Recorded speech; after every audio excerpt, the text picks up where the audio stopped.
En el capítulo 1 de la segunda carta del apóstol Pedro, él ha hecho énfasis en las características que como creyentes debemos tener. Luego habla también sobre los siervos de Dios, los cuales él usó como testigos para que nosotros podamos tener una palabra segura en la cual confiar. Esta es las Sagradas Escrituras. Gracias al Señor porque podemos tener ahora en nuestras manos esa palabra dada por Dios a hombres santos, a hombres que respaldaban con su vida lo que anunciaban, vidas transformadas predicando la verdad gloriosa de Dios. En el estudio de hoy vamos a ver que así como hubo también en medio del pueblo de Dios allá en Israel falsos profetas, en nuestros días sigue ocurriendo lo mismo, ya que hay falsos maestros, por lo que cuidémonos de los falsos maestros, que muy sutilmente enseñan herejías destructoras. Su conducta los delata, ya que son avaros, son inmorales, y entonces ellos van a ser destruidos. Debemos, por lo tanto, estar alerta, ya que en medio de la iglesia existen estos falsos maestros. El que surgieran falsos maestros en la iglesia era algo que se podía esperar, porque en todas las generaciones había habido falsos maestros o falsos profetas en Israel. En muchos casos solamente había un profeta verdadero y muchos falsos profetas. Estos eran responsables de haber descarriado al pueblo de Dios y de que vinieran desastres a la nación. Los falsos profetas estaban más interesados realmente en hacerse populares que en decir la verdad. Su política era decirle al pueblo lo que éste quería oír. Entonces, Pedro deja momentáneamente la cuestión de la venida del Señor que había comenzado a hablar en el capítulo 1 y la va a retomar en el capítulo 3. Y en este capítulo que vamos a comenzar a estudiar hoy, que lo vamos a dividir en dos, esta es la primera parte, él comienza un discurso muy fuerte contra los falsos maestros que no creían en la venida del Señor. Entonces, Pedro hace un recordatorio que así como hubo falsos profetas allá en aquel tiempo, habrá también falsos maestros en estos tiempos. Y es lo que dice el versículo 1. Pero hubo también falsos profetas entre el pueblo, como habrá entre vosotros falsos maestros. El apóstol comienza poniendo en guardia a sus lectores contra ciertos maestros engañosos que por su mala vida y su espíritu de avaricia arrastran a otros al mal, por lo cual serán terriblemente castigados, del mismo modo que hubo allá en Israel falsos profetas al lado de los auténticos profetas, así también sucederá entre los cristianos. Se esforzarán por alejar a los fieles de Cristo. Recuerdan, por ejemplo, en la época de Elías, habían 450 falsos profetas siguiendo a Acera, que servían a la reina Jezabel, y 450 profetas también de otro Dios, eran 900 falsos profetas. En el tiempo de Jeremías también, y así a lo largo de toda la historia, siempre han habido falsos profetas que han introducido doctrinas erradas al pueblo de Dios con el fin de desviarle de cuál es la voluntad de Dios. Y es que estos lo que hacen es que introducen encubiertamente herejías destructoras, y lo encontramos en la segunda parte del versículo 1, que introducirán encubiertamente herejías destructoras y aún negarán al Señor que los rescató, atrayendo sobre sí mismos destrucción repentina. ¿Qué era lo que ellos enseñaban? Bueno, algunos afirmaban que Jesucristo no podía haber sido Dios. Otros manifestaban que no podía haber sido verdadero hombre.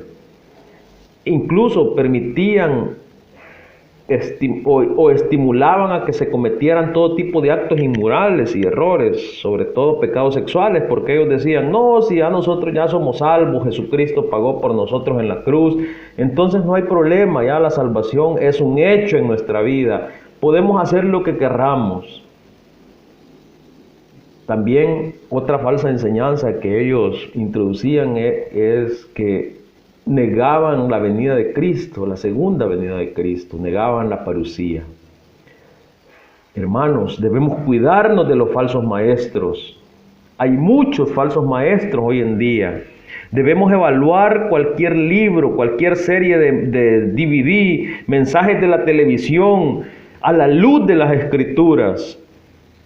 Debemos de retomar aquellas palabras que los reformadores decían, que todo lo que se enseñaba tenía que ser pasado bajo el escrutinio de la palabra de Dios para poder ser aceptado. Pero una verdadera exégesis, una verdadera investigación a profundidad de lo que realmente el texto bíblico dice, no las ideas que yo tengo acerca de cierto texto, sino con lo que realmente la palabra de Dios nos enseña.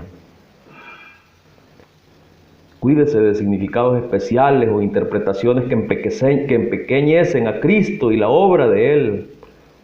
Una de las primeras características del falso profeta es que le dice a la gente lo que éste quiere oír y no dice la verdad que necesita oír. No se presentan como enemigos del cristianismo, por supuesto que no. Lejos de ello, se presentan como los mejores cristianos, los mejores exponentes del pensamiento cristiano. Y es que así era como ellos gradualmente y sutilmente seducían a la gente, y lo siguen haciendo, apartándola de la verdad de Dios y llevándola a las opiniones privadas de otros. Esas son herejías destructivas. Y el problema de esto es que muchos le siguen. Y los que siguen son abusados porque estas personas hacen mercancía de ellos y producen también blasfemia en otros. Es lo que encontramos en el versículo 2. Y muchos seguirán sus disoluciones, por causa de los cuales el camino de la verdad será blasfemado. Voy a tocar el último renglón de este texto primero. Por causa de los cuales el camino de la verdad será blasfemado. ¿Cuántas personas blasfeman del Evangelio por estas personas que abusan y porque quieren hacer ganancia de la obra de Dios? Se han enriquecido a costillas del pueblo de Dios y continúan haciéndolo. Entonces las personas blasfeman, no quieren saber nada del Evangelio, porque piensan que el Evangelio es eso, es enriquecimiento ilícito o enriquecimiento a costillas del pueblo. Ahora pasemos a la primera parte. Y muchos seguirán sus disoluciones. El efecto de la falsa doctrina era doble, como ya dijimos. Anima a la gente a seguir el camino de una inmoralidad desvergonzada. Los falsos profetas eran disolutos en su vida personal. Por eso es que Jeremías dice: en los profetas de Jerusalén he visto cosas terribles, cometen adulterio, andan con mentiras y fortalecen las manos de los malos, hacen errar a mi pueblo con sus mentiras y con sus lisonjas. El falso profeta era sobre todo un hombre que apartaba a las personas más y más de Dios en lugar de acercarlas a Él. Esa teología de la prosperidad, por ejemplo, cuyo Dios es el Dios Mamón o el Dios de la prosperidad, es muy peligrosa. No estoy diciendo que Dios no nos puede bendecir y nos puede dar riqueza, claro que lo puede hacer, pero esa riqueza y esa bendición debe ser puesta a los pies del Señor para el servicio de la obra de Dios. El falso profeta se lleva a la gente en una dirección errónea, y esto hace lo que ya dijimos antes: muchos blasfeman. Versículo 3, la primera parte: y por avaricia harán mercadería de vosotros con palabras fingidas. Me gustó mucho cómo esta porción es traducida en la Nueva Traducción Viviente. Vea lo que dice: llevados por la avaricia inventarán mentiras ingeniosas para apoderarse del dinero de ustedes. Los falsos profetas iban tras la ganancia personal. Como Miqueas dijo, Miqueas 3:11, sus sacerdotes enseñan por precio, sus profetas adivinan por dinero. Y Pablo le escribe a Tito y le dice que enseñan por ganancias deshonestas. Y le escribe a Timoteo también Pablo y le dice que identifican la bondad con la ganancia, convirtiendo la religión en un negocio sucio. El celo de estos falsos maestros es un celo interesado. se dejan llevar de la avaricia, con sus doctrinas tratan de explotar a los fieles y de enriquecerse a expensas de ellos. Mis hermanos, alerta. Recordemos que Satanás y sus ministros se disfrazan como ángel de luz y engañan incluso a los escogidos de Dios.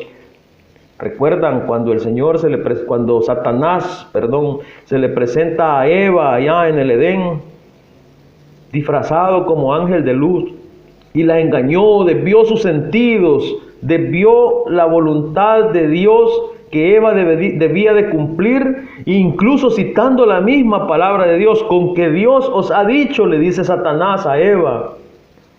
Puso en duda la palabra de Dios y Eva cayó en la trampa. Pedro alerta contra la inmoralidad y codicia de los falsos maestros que manipulan a la gente para tratar de alcanzar sus propios objetivos egoístas. El Nuevo Testamento enseña que la era de la iglesia también se va a caracterizar por la proliferación de maestros del engaño y que sus actividades se incrementarán en los postreros tiempos. De ahí, mis queridos hermanos, el énfasis que Pedro hizo ya en el capítulo 1 al final, versículos 19, 20 y 21, acerca de los verdaderos profetas que fueron inspirados por Dios para poder darnos la palabra viva y eficaz, para podernos dar las sagradas escrituras. Por lo tanto, esa es nuestra única autoridad. Ojo con las enseñanzas perversas que estos hombres que enseñan filosofía humana en los templos pueden llegar a nuestros oídos. Mucho cuidado, mis queridos hermanos.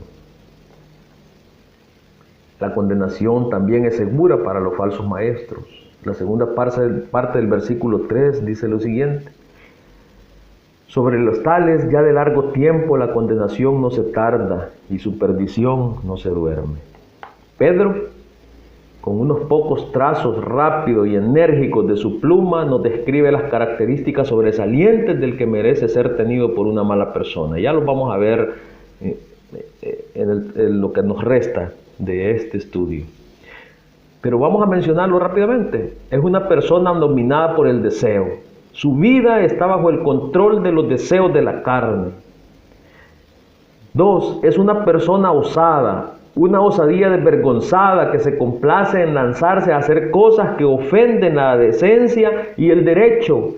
La mala persona es la que tiene la osadía de desafiar lo que sabe que es la voluntad de Dios. 3. Es una persona para la que no cuenta más que su voluntad. Como dice el texto, al mantener obstinadamente su propia opinión o insistir en sus propios derechos, pasa por encima de los derechos, opiniones e intereses de los demás. Es un autoritario. La palabra de él es la única que tiene derecho a ser escuchada por los demás. Esa es una característica de los falsos maestros. Es una persona también que desprecia a las huestes angelicales. Y entonces el apóstol Pedro pone 3 ejemplos. Los 3 ejemplos en su conjunto muestran el castigo divino del orgullo, la desobediencia y la inmoralidad. Veamos el primero, los ángeles que pecaron. Versículo 4. Porque si Dios no perdonó a los ángeles que pecaron, sino que arrojándolos al infierno los entregó a prisiones de oscuridad para ser reservados al juicio. Estamos hablando, recuerden, acerca de que estos hombres malvados tienen una asegurada la condenación, estos falsos maestros. Y entonces estos ejemplos son prácticamente un recordatorio de lo que estas personas van a sufrir. Y este ejemplo de los ángeles es el primero que él pone. Pedro, por su parte, no dice cómo pecaron los ángeles. Se limita a establecer el hecho. La Sagrada Escritura encierra enigmas que no podemos resolver satisfactoriamente. Hay varias posiciones. No tenemos tiempo para profundizar en ellas o para mencionarlas. Pero lo que sí nos muestra es que Dios ha sepultado a los ángeles caídos en prisiones. Habían 3 lugares: el Hades y el Tártaro. La tierra, el Hades y el Tártaro. Entonces, Este lugar que Pedro nos menciona es una referencia al Tártaro, es decir, a un lugar más profundo que el infierno. Cavernas tenebrosas. Tártaro es una palabra usual para designar el lugar del castigo eterno. Se concebía como una caverna oscura debajo de la tierra. Los ángeles pecadores fueron desterrados de la faz de la tierra, que es plenitud de luz, y arrojados al tormento del alejamiento de Dios, a las tinieblas. Pero aún no ha caído sobre ellos la condenación definitiva de Dios. Se les guardará para el juicio definitivo más severo que caerá sobre ellos cuando venga Cristo. La segunda venida de Cristo trae consigo el juicio final. Este es un pasaje difícil y extraño, pero el sentido está claro. Aún los ángeles, cuando pecaron, fueron castigados. ¿Cuánto más los seres humanos? Los ángeles no se podían rebelar contra Dios y evadir las consecuencias. ¿Cómo las podría evadir un hombre? Y estos no tienen por qué buscar la manera de echarle la culpa a otros, ni siquiera a los ángeles. Lo único que es responsable de su pecado es su propia rebeldía. Y también nos pone otro ejemplo, la destrucción del mundo antiguo, versículo 5. Y si no perdonó al mundo antiguo, recuerdan que el Señor castigó con un diluvio y destruyó toda la vida sobre la faz de la tierra, solo preservó con vida a Noé y a sus hijos, a sus nueras, a su esposa y a una cantidad de animales de las diferentes especies que existen. El mundo fue destruido. Vamos a entrar más en detalle de esta porción más adelante. Entonces voy a pasar al tercer ejemplo. El Señor destruyó también a Sodoma y a Gomorra. Versículo 6.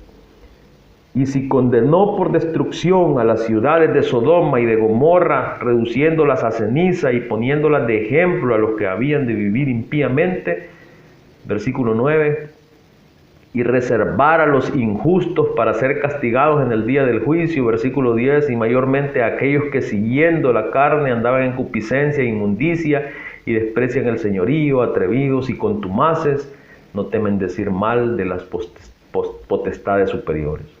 El tercer ejemplo es la destrucción de Sodoma y Gomorra y el rescate de Lot. Vamos a hablar de Lot un poquito después. Esta terrible y dramática historia se nos cuenta en Génesis 18 y 19.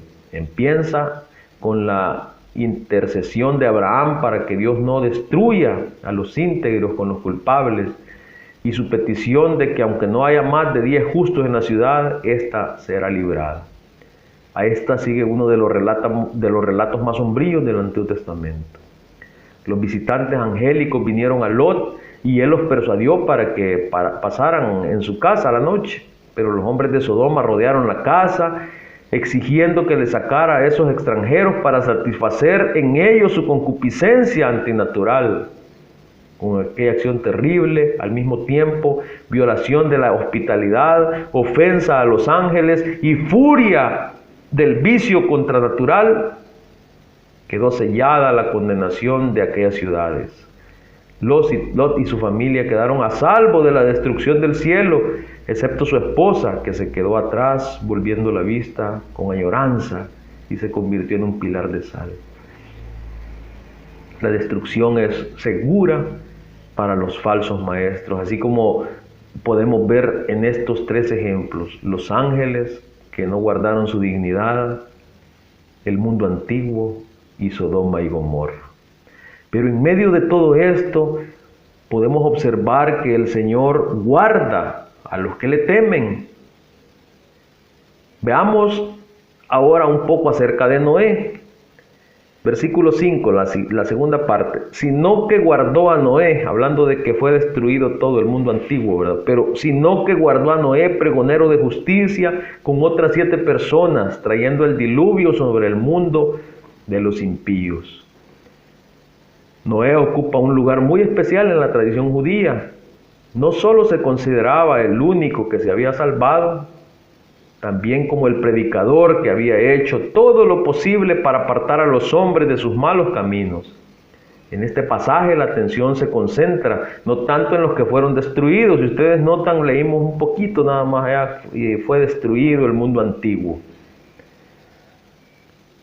Noé se presenta como el tipo de los que en medio de la destrucción de los malvados recibe la salvación de Dios. Y vemos dos cualidades sobresalientes en él. En medio de una generación pecadora, él permaneció fiel a Dios. Bien podría decirse que a menudo el pecado más peligroso de todos es la conformidad. De ahí, queridos hermanos, que no debemos de conformarnos al presente siglo. Noé es un buen ejemplo de eso. El ser como todo el mundo es siempre muy fácil y el ser diferente es difícil. Pero desde los días de Noé hasta ahora, el que quiere ser un siervo de Dios debe estar preparado para ser diferente del mundo. La segunda característica es que Noé fue predicador de la integridad. El predicador es el que trae a los demás un anuncio de parte de Dios. Uno no debería nunca guardar para sí la gracia que ha recibido.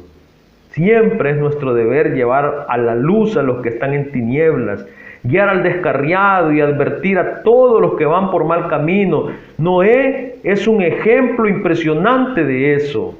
Queridos hermanos, por eso es mi insistencia también que nosotros en este mundo debemos de llevar la verdad gloriosa del Evangelio a todas las personas que nos rodean, a nuestros amigos, nuestros vecinos, nuestros compañeros de trabajo, nuestros parientes,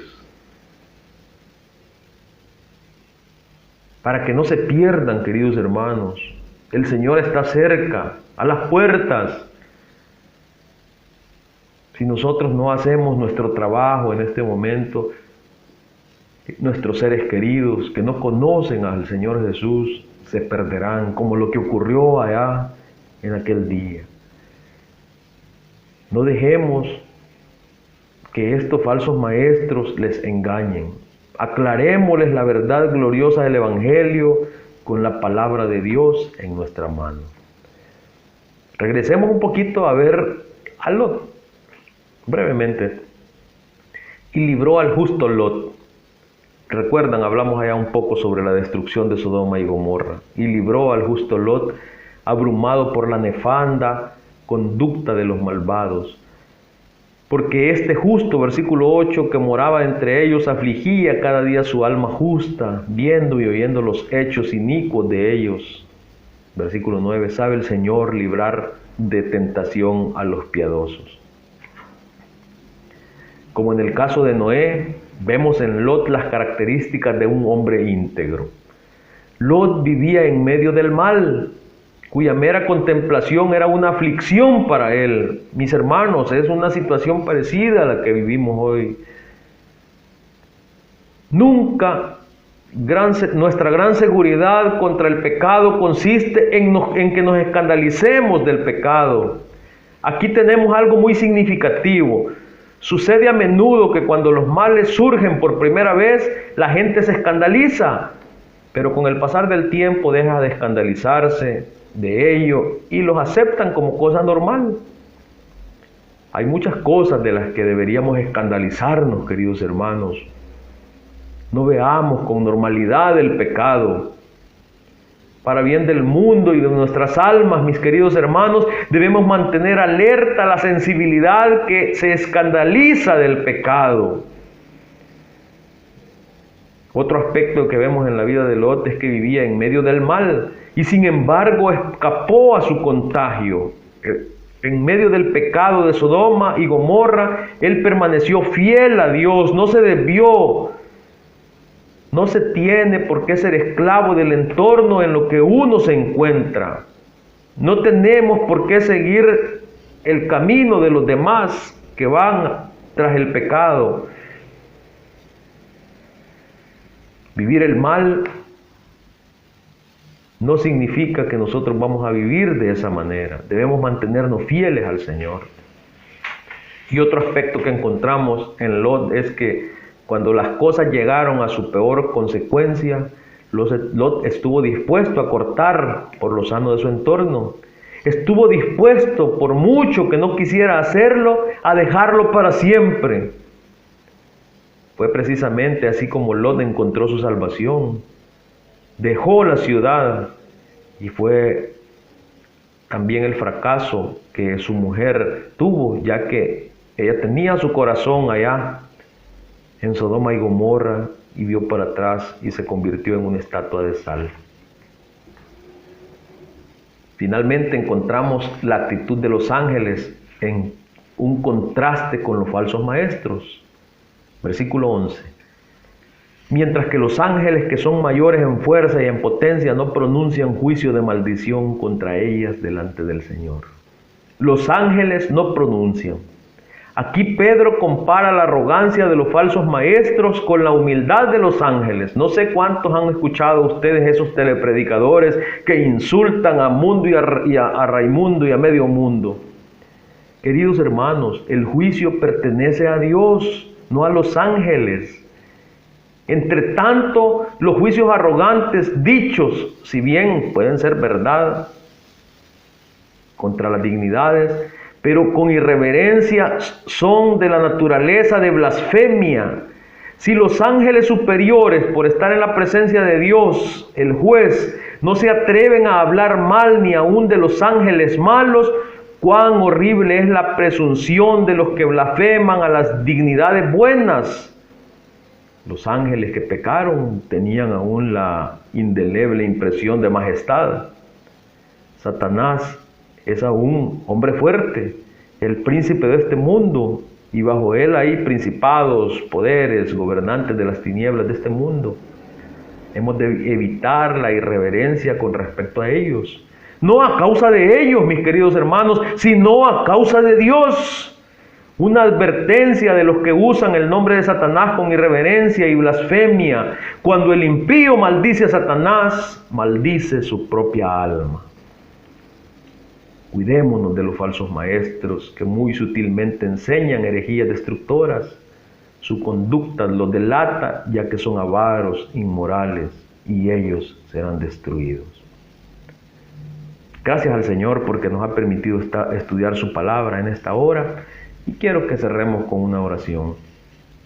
Padre nuestro, te alabamos porque nos permites en esta hora reflexionar tu palabra y nos permites ver que tú nos has dejado esta bendita sagrada escritura para que nosotros podamos encontrar en ella nuestro alimento, nuestro sustento, la verdad.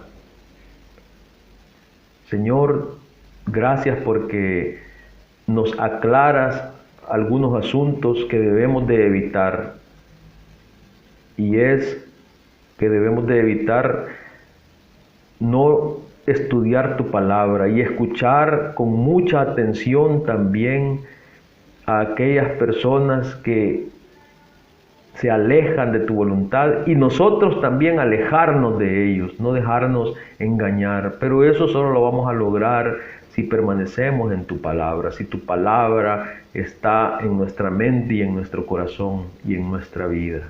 Ayúdanos, Señor, a poder vivir de una manera que te agrademos siempre a ti. Ilumina nuestra mente con tu Santo Espíritu para que podamos entender tu palabra cuando la meditemos y podamos, Señor, saber distinguir entre los falsos maestros que están enseñando cosas que no te agradan y que están causando mucho daño a tu iglesia. Gracias, Señor, por este tiempo. En nombre de Jesús. Amén. Que el Señor les bendiga, mis hermanos.